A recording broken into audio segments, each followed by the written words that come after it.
Today we're going to unbox and road test the a129 Pro Duo from Viofo. We promised to do this late last year after countless messages each week on our social media channels about what's the best dash cam, what dash cam do you recommend, and as many other questions as you can think of. Now, we don't sell dash cameras, so we're not trying to sell you anything, we're just showcasing what's out there on the market and how it performs. The Viofo a129 Pro Duo sells for a tick over $300, so it's very affordable and has all the bells and whistles. It's got full app functionality, you can completely control it via the app. Sony Exma sensors, full 4K ultra high definition front camera and a high definition rear camera. You'll generally find that the majority of decent dash cams run some form of Sony sensor.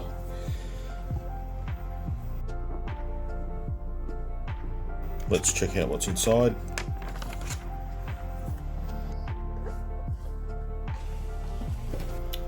Pull out the head unit first. It's got a 2-inch LED screen. One of the better improvements that manufacturer have included over the recent years is decent ventilation for Australian conditions, which is welcome. Obviously in summer the inside car temperatures get well over 70 degrees.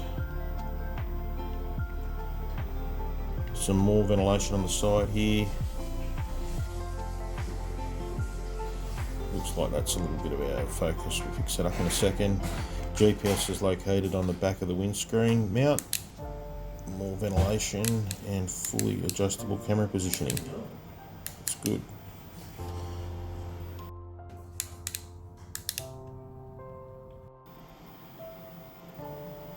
Got reset button at the top. Micro SD slot and microphone. This unit supports up to 256 micro SD card. It's very light.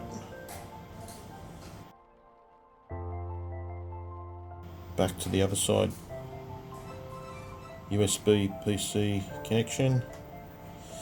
AV out for a TV or monitor and the rear camera input. Power is at the top of the windscreen mount. These units have a supercapacitor, no batteries. Onto the rear camera now. There's adjustable camera positioning as well. The connection's at the top also.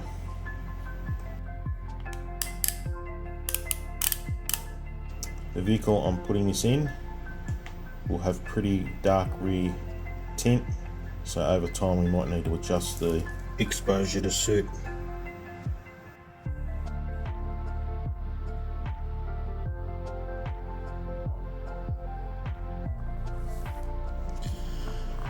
Okay, what else we got here? Electrostatic sticker for the windscreen.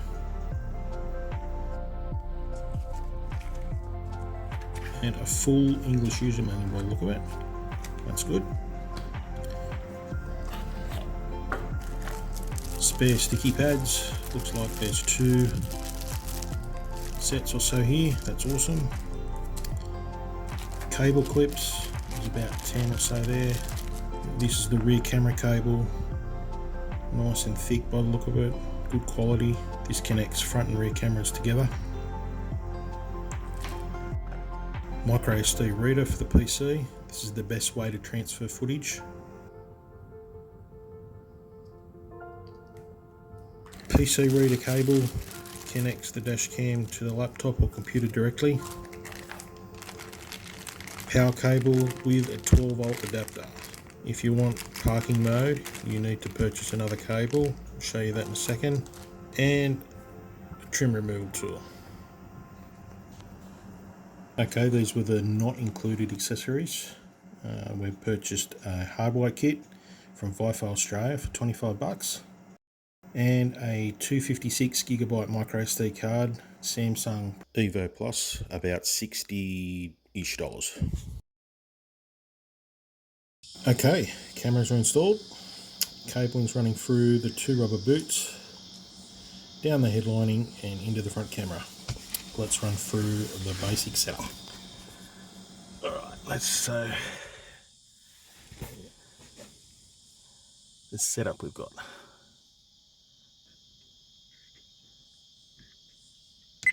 Resolution's 4K. The bit rate, we'll put it on high or maximum, so we'll leave it there. Live video source,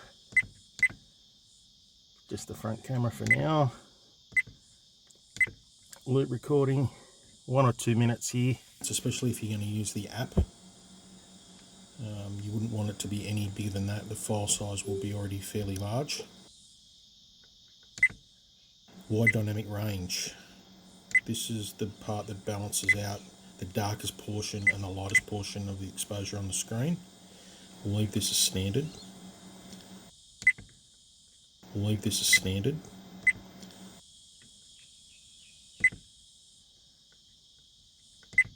Parking mode. Set this to event detection, or if you want to save memory card space, set it to time lapse. Enter parking mode. We'll set this 90 seconds after ignition is switched off. Should be fine. Parking duration, 24 hours. Parking G sensor, high sensitivity. Parking motion detection, medium. High will detect windy trees and stuff like that, so we'll just set it to medium for now, see if that's good enough. Time lapse, we'll leave that off. Motion detection, leave it on. GPS, we'll leave that on as well. Speed, kilometres an hour obviously, if you're in Australia. G sensor, set this to medium. This is the setting for when you drive. Well, hopefully it will not worry about speed bumps and stuff like that. GPS info, we'll just run that at standard, leave everything on.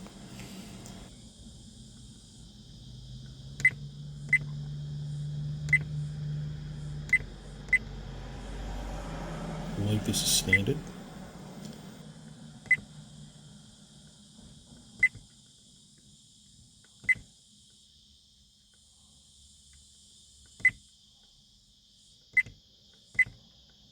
Frequency 50 Hertz, should be fine.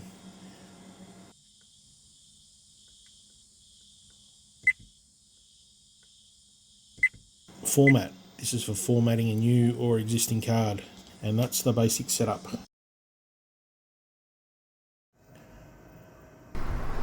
We'll just do a road test in some different lighting conditions. Middle of the day, front and rear, overcast, front and rear, and evening night, front and rear.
First of all, guys, if there's any questions that you have that we might not have covered, please leave them in the comment section. We'll try and get back to you.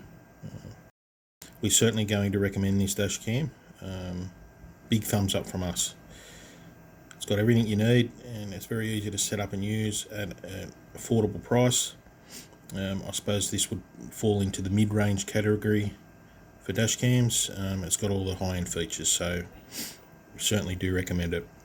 I just want to touch on a few things quickly. These are the runtime numbers for each size memory card. We recommend that you get the 256GB, especially if you're running parking mode on a very busy street or road. Something that you should consider, because you know, that can take up a portion of your memory card if you've got cars driving past every few minutes. The app worked really well with an iPhone 12 and version 2.6 firmware. Wi-Fi has also got two different channels, the 2.4 and the 5 gigahertz for downloading and connection. The hard wiring setting we used was on 12.2 volts. There's 4 different settings you can use. We chose 12.2, obviously. I wouldn't want to go too much lower than 12. Number plate recognition on playback is exceptional. You won't have any issue working out letters or numbers on plates. Thanks for watching, guys, and make sure you send us some footage. Catch you next time.